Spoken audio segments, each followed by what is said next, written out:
Dunia tidak bisa menjadi dambaan hidup. Dunia tidak bisa menjadi dambaan hidup.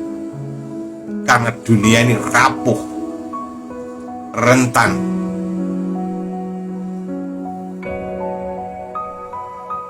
Dan kalau dunia mengecewakan kita, bersyukurlah, itu tandanya kita dikenalkan, kita digiring menuju kepada yang asli, yang fitrah, yang suci, yang kaya, yang luas, yang merdeka, yang bahagia, yang abadi.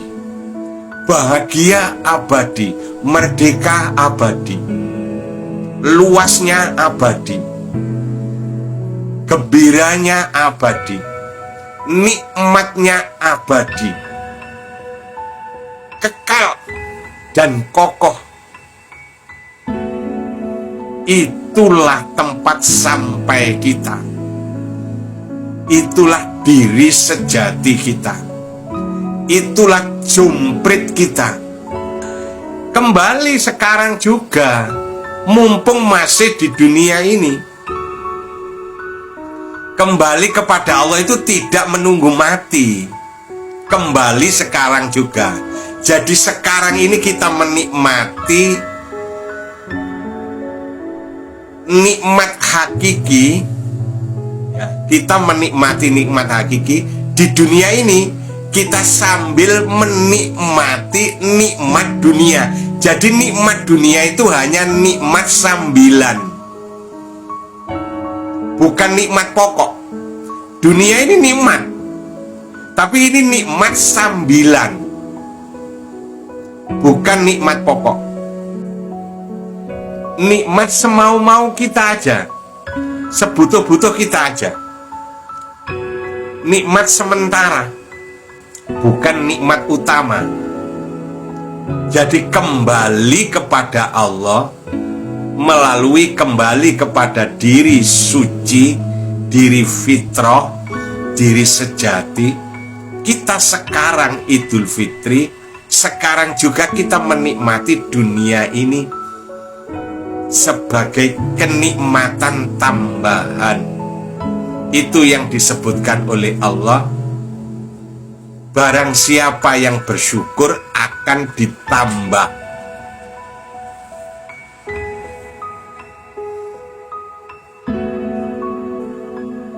La in sakartum la azidannakum. Barang siapa yang bersyukur akan ditambah. Jadi siapa yang bersyukur, syukur itu adalah ring satu. Yang bisa syukur itu ingsun, diri sejati. Yang hakikatnya benar-benar bersyukur itu hanyalah ingsun.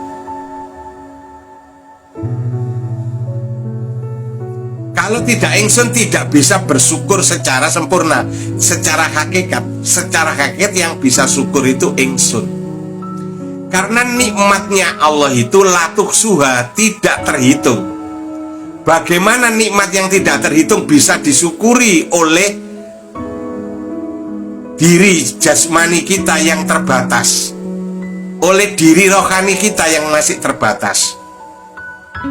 Tidak bisa disyukuri oleh yang terbatas, oleh diri rohani kita yang masih terbatas. Tidak bisa disyukuri oleh yang terbatas, karena yang disyukuri sesuatu yang tidak terbatas. Maka yang bisa bersyukur adalah yang sama-sama tidak terbatas. Yang tidak terbatas itulah diri hakiki kita, diri sejati kita. Jadi yang bisa bersyukur sebenarnya itu adalah diri sejati. Maka barang siapa yang bersyukur, maka ditambah. Yang dimaksudkan ditambah itu kenikmatan dunia ini ditambahkan.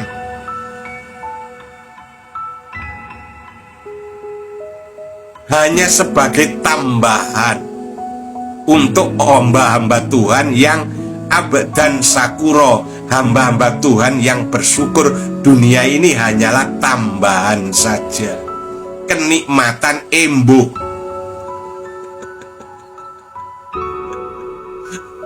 kenikmatan tambahan.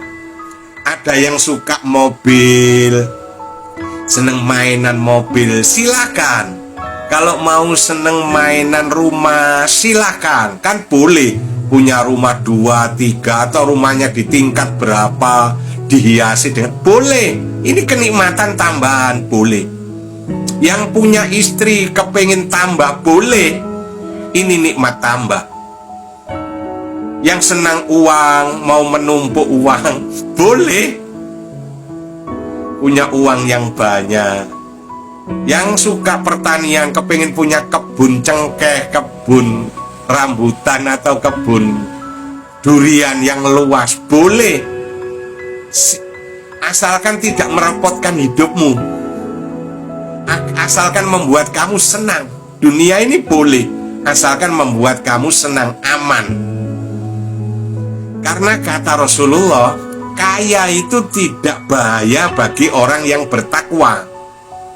Belum sampai nikmati, syukuri rupa-rupa kesulitan kehidupan, itu rahmat Tuhan. Tanpa ada kesulitan itu, kita tidak akan berlari kepada Tuhan. Kita tidak akan merasa kapok, tidak merasa jera dengan dunia yang rapuh ini. Dunia ini sesuatu yang rapuh. Dunia ini suatu yang rentan, lapuk. Dunia ini adalah perkara yang gawat, karena semuanya sifatnya hanya mainan dan sementara. Lalu kita peluk sebagai sang sejati. Dunia kita ikuti, kita peluk, kita kejar, padahal ini rapuh. Tuhan mengingatkan kita dengan penderitaan-penderitaan kita, dikecewakan dengan dunia ini. Semakin sering kita mengalami kecewa dengan dunia ini, itu tandanya kita semakin disayang Tuhan. Itu jalan untuk ketemu yang asli. Karena kita sudah dikecewakan oleh yang palsu. Itu rahmat Allah. Tubuh kita ini aja, tubuh kita ini kan mengecewakan. Diri palsu tubuh kita ini. Kita kan maunya muda seperti dulu lagi, tapi nyatanya setiap hari itu makin hari kita dimakan oleh waktu. Tubuh kita ini makin lama makin lemah. Ini kan mengecewakan ternyata kehidupan dunia ini. Kalau ini kita peluk sebagai dambaan hidup, dunia tidak bisa menjadi dambaan hidup. Dunia tidak bisa menjadi dambaan hidup. Karena dunia ini rapuh, rentan,